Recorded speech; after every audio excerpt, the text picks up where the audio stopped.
Okay, welcome back to our channel. After a pretty long time we are back with another video and आज की इस class में हम लोग समझेंगे some very important words जिनको याद करना थोड़ा सा मुश्किल है, but they are important for tests like SAT and USAT and HAT and generally भी MCAT और ECAT के लिए भी English portion के अंदर आपको बेसिक वोकेबुलरी और इसके अलावा जो इस तरीके के वर्ड्स होते हैं जहाँ पे they ask you for the meaning of the words, you need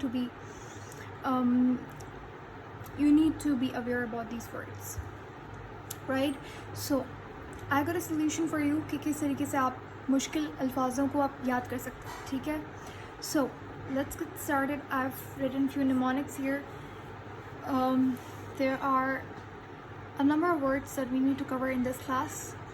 सबसे पहला हमारे पास जो वर्ड है वो है abet. Now what does that means and how do you learn it.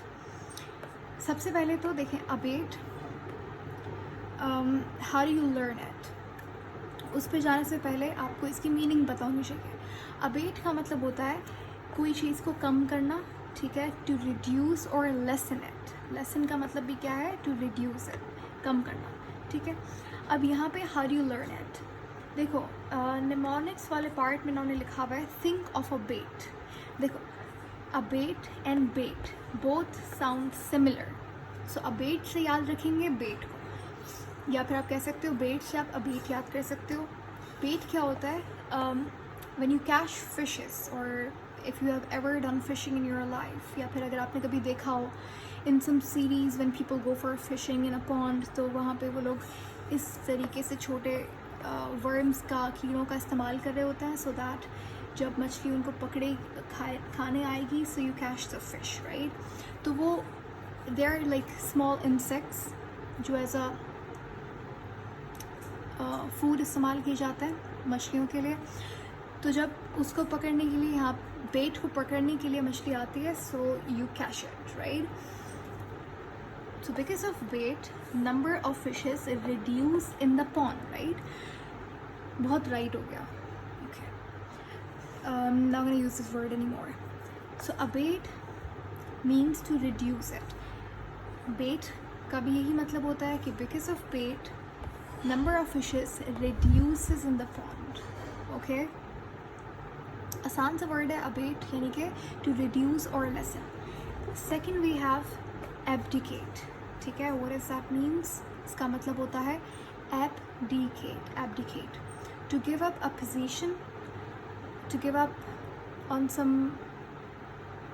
higher position or designation, या फिर किसी अथॉरिटी लेवल की पोजीशन को छोड़ देना, यानी कि अपना ताज छोड़ देना, अपनी रिस्पॉन्सिबिलिटी से पीछे हट जाना. सो कैसे याद करेंगे? abdicate. So if you break down the word, it kind of sounds like abad, dictate से आप याद कर सकते हो dictator. So think of it like a bad dictator से आप याद कर सकते हो abdicate. और it's a sentence, यहाँ पे लिखा हुआ है a bad dictator decides to step down, यानी कि उसने अपनी पोजीशन, अपनी जो अथॉरिटी थी वो उसने गिव अप कर दी, अपनी पोजीशन से स्टेप डाउन कर लिया. So abdicate, a bad dictator से आप याद कर सकते हो, ठीक है. Next we have aberration. Aberration का मतलब है a deviation from the norm. इसका देखो सिंपल करके बताऊं तो एबरेशन का मतलब है कि कोई ऐसी चीज़ जो कि एबनॉर्मल हो, नॉर्मल ना हो, अनयूजुअल हो. सही है. आप कैसे याद करेंगे? एबरेशन से आप अबियर racing kind of sounds like it, right? Aberration, abir racing. So for example, when you think of a race, आपके दिमाग में what animal do comes in your head? It might be a rabbit, it might be a turtle, क्योंकि हमने वो कहानी सुनी हुई होती है, right? लेकिन यहाँ पे to think of a bear in a race is something abnormal. तो इसीलिए abir racing से आप याद कर सकते हो aberration. So a bear participating in a race is a unusual thing. इसका मतलब ये है. aberration का मतलब क्या है? Something which is deviated from the norm, which is unusual, which is abnormal. Aberration. उसके बाद है abhor. Abhor is a very common word. ये तो आपको वैसे ही पता होना चाहिए. abhor, अब मैं यहाँ पे 2-3 वर्ड और लिख रही हूँ. देखें, abhor, hate, detest, ये भी important word है, ठीक है. detest का मतलब भी hate ही होता है. dislike, इन सब का मतलब सेम होता है, to hate deeply. इस मतलब abhor is like an upgraded level of hate. It's a deeper form of emotion of hate. अगर आपको नहीं याद हो रहा, so there is a mnemonic इसके लिए भी. abhor sounds, abhor से आपको क्या मिलता जुलता वर्ड सुनाई दे रहा है? bore. abhor, bore. so you hate things which bore you, इसीलिए abhor का मतलब है hate. उसके बाद abstain. abstain is a very common word again. abstain का मतलब होता है कोई चीज़ से हट जाना, पीछे. फॉर एग्जाम्पल, मैंने आपको एक टास्क दिया, आपने कहा कि मुझसे ये नहीं हो रहा, I am abstaining, I am stepping back. so you choose not to do something, that's when you are abstaining. कैसे याद करेंगे? abstain sounds like abstain. so you decided not to choose that train, so you abstained from choosing that train. ठीक है, abstain यानी कि कोई चीज़ नहीं करना, ये डिसाइड करना कि मैं ये नहीं कर रहा, that's when you are abstaining. next we have accolade. accolade का मतलब होता है, it's a simple word, accolade, an award or honor. कोई भी award या honor के लिए आप higher award या honor के लिए word यूज़ कर सकते हैं, accolade. नहीं याद हो रहा तो इसके लिए भी mnemonic है, यहाँ पे लिखा हुआ है accolade, यानी कि देखो वर्ड में कोला आ रहा है, सही है, और यहाँ से आप यूज़ कर सकते हो aid, accolade. So accolade which is, समझ लीजिए किसी को ये रिवॉर्ड एज ए रिवॉर्ड मिला है, तो accolade का मतलब क्या है? एनी अवार्ड और ऑनर. इसके बाद वर्ड है acrid. acrid का मतलब होता है कोई भी स्ट्रॉन्ग टेस्ट या फिर स्ट्रॉन्ग साउंड, ठीक है, कोई भी स्ट्रॉन्ग टेस्ट या फिर स्ट्रॉन्ग स्मेल, साउंड नहीं स्मेल, ठीक है. कैसे याद करेंगे? देखें, एक्रेड थोड़ा बहुत क्रिकेट की तरह साउंड कर रहा है. अभी क्रिकेट वो वाला स्पोर्ट वाला क्रिकेट नहीं है, this cricket is an insect, it's a fly. तो वो क्रिकेट जो होता है रात में जो आवाज़ नहीं आ रही होती, सो दैट्स अ क्रिकेट. तो क्रिकेट कैसी शार्प साउंड बनाता है, it makes it emits a sharp sound. उसी तरीके से एक्रेड जो है, इसका मतलब क्या होता है? एनी शार्प स्मेल और शार्प टेस्ट, दैट्स एक्रेड. जैसे एसिड की स्मेल कैसी होती है? एक्रेड होती है. फिर है हमारे पास वर्ड एड्यूलेशन. हाँ, एड्यूलेशन का मतलब क्या होता है?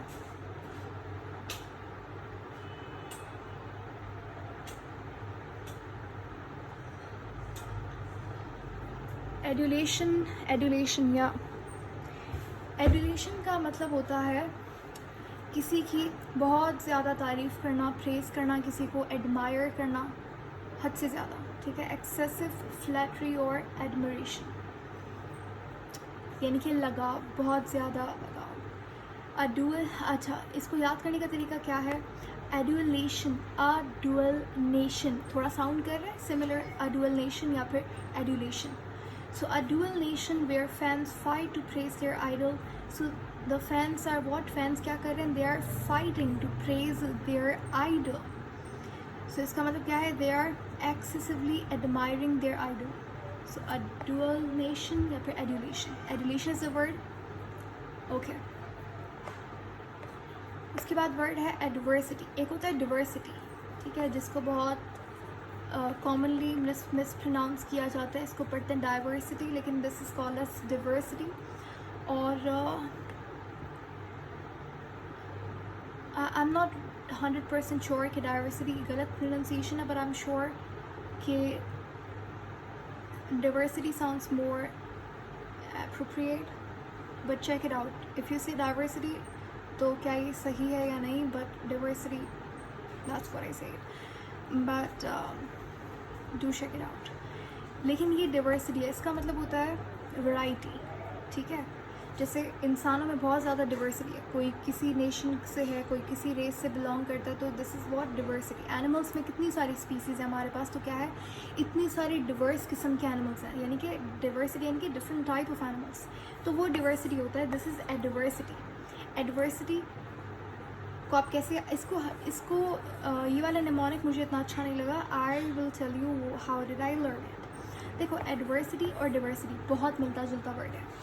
Adversity sound similar to diversity. Diversity का मतलब क्या होता है, वैरायटी, बहुत सारा टाइप की जब एक चीज़ होती है तो उसको डिवर्सिटी कहते हैं। और जब बहुत ज़्यादा इंसान होते हैं, फॉर एग्जाम्पल एक फॉरेस्ट में बहुत ज़्यादा टाइप के टाइगर्स हैं, so they will fight for their existence, they will fight for food, they will fight for shelter. So इसीलिए जितनी ज़्यादा डिवर्सिटी होगी उतनी ज़्यादा डिफ़िकल्टीज होंगी या फिर मिसफॉर्चून होगा। That's how I learn it. Now whatever works for you. यहाँ पे क्या लिखा हुआ है, यहाँ पे लिखा हुआ है adversity sounds like add a city to your problem. So ज़्यादा सिटीज़ होंगी, ज़्यादा इश्यूज़ होंगे, तो इसीलिए एड अ सिटी से आप याद कर सकते हो एडवर्सिटी मीन्स डिफिकल्टीज और misfortunes. Aesthetic is a very common word if you are a social media user, so you better know what is it word aesthetics, ठीक है। कोई भी चीज़ जो कि ब्यूटी से रिलेटेड हो उसे एस्थेटिक हम लोग कहेंगे। I don't think you need a mnemonic for this word. Okay, next we have alleviate. Okay, that's a very common word if you watch American series या कुछ भी, तो alleviate is a very common word. Alleviate का मतलब होता है to make less severe, to यहाँ पे ये लिखा हुआ है लेकिन इसका प्रॉपर मीनिंग क्या होगी alleviate की, कि to reduce the pain, दर्द को कम करना is alleviate, ठीक है। एंड आप इसे कैसे याद कर सकते हो, alleviate all leave late, यानी कि आप इसे ब्रेक डाउन करोगे तो क्या बनेगा, alleviate all leave late। So when सब लोग देर से जाएंगे तो ट्रैफिक क्या होगी, रिड्यूस होगी, कम होगी। तो alleviate का मतलब क्या है, टू मेक लेस सिवियर या फिर टू रिड्यूस द पेन, इसका असल मतलब ये होता है alleviate का। तो दर्द को कम करना alleviate। ये बहुत अच्छा वर्ड है, it's a beautifully sounding word, amicable. और ये वाला वर्ड बहुत कॉमनली पूछा जाता है बहुत सारे एप्टीट्यूड टेस्ट के अंदर, तो you have to learn this word. Amicable का मतलब होता है फ्रेंडली। अगर नहीं याद हो रहा तो आप कैसे याद करेंगे, एमिकेबल। सो फ्रेंच में एमी इज़ फॉर फ्रेंड, इस तरीके से आप याद कर सकते हो। Ami, if ami is friend, so amicable is what, friendly. Then we have anachronistic. Anachronistic कैसे याद करेंगे, देखो आप इस तरीके से याद कर सकते हैं, जैसे एक होता है क्रॉनिकल, ठीक है, ये वो न्यूज़ लेटर वाले क्रॉनिकल की बात नहीं हो रही। एक क्रॉनिकल हम लोग यूज़ करते हैं ऑर्डर के लिए।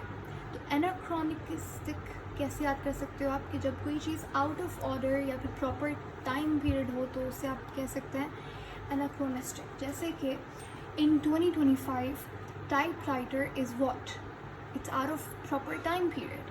अभी आज के ज़माने में टाइपराइटर बहुत ही एक थोड़ी फ्यूटाइल चीज़ होगी, मतलब वो इतनी काम की नहीं है या फिर out of date, it's a outdated thing.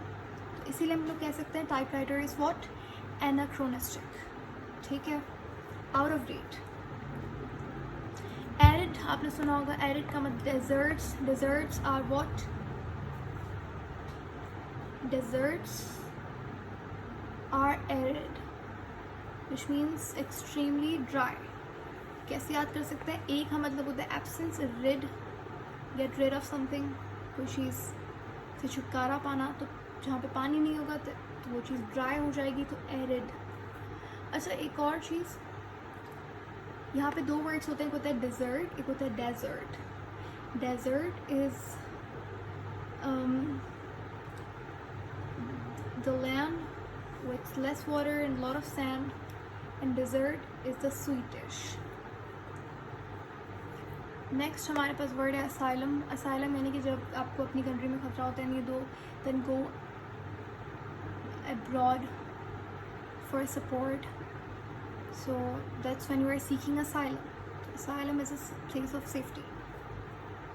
So how do you learn it? Asylum sound similar to a silent room. तो एक साइलेंट रूम हर किसी के लिए सेफ होगा, तो इसीलिए असाइलम का मतलब क्या होता है? एक ऐसी जगह जो कि सेफ हो. बेनिवोलेंट भी बहुत कॉमनली पूछा जाता है. ठीक है, बेनिवोलेंट का मतलब होता है काइंड. इसका मतलब क्या होता है? काइंड. कैसे याद करेंगे? Be no violent. बिल्कुल भी झगड़ा वगैरह कुछ नहीं करना. Absolutely kind. ठीक है. उसके बाद है कैमराडी. कैमराडरी. ठीक है, it's camaraderie. It's a bit confusing pronunciation here. Camaraderie. So you remove this E and then pronounce it. Camaraderie. And then this as well. इसका मतलब क्या होता है? इसका मतलब होता है फ्रेंडशिप, म्यूचुअल ट्रस्ट. कैसे याद करेंगे? Camaraderie से आप याद कर सकते हैं. Camera is ready for friends who are on a picnic to get a photo together. So that's how you learn it. Camera ready. So you take a lot of pictures with your friends. So camaraderie is like friendship. Censor.